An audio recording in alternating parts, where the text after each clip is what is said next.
Here is the SEO news for you. Generative AI is rapidly shaping the SEO industry with Google search engine generative result. Now, what is Google search engine generative result? So, if you sign up for Search Lab, this is a new initiative by Google. When you search on Google, by the way, this thing is only available on personal accounts, not on the Google Workspace.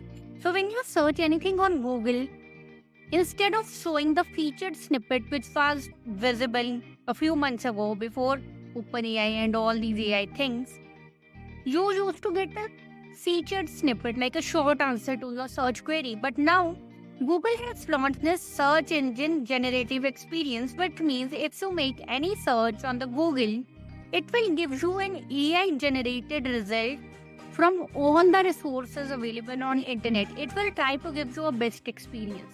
Now this thing is going to impact the entire SEO game hugely, because due to the AI generated content, there will be a lot of content generated.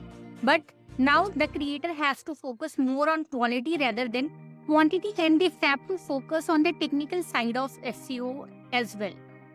So what is your take on this?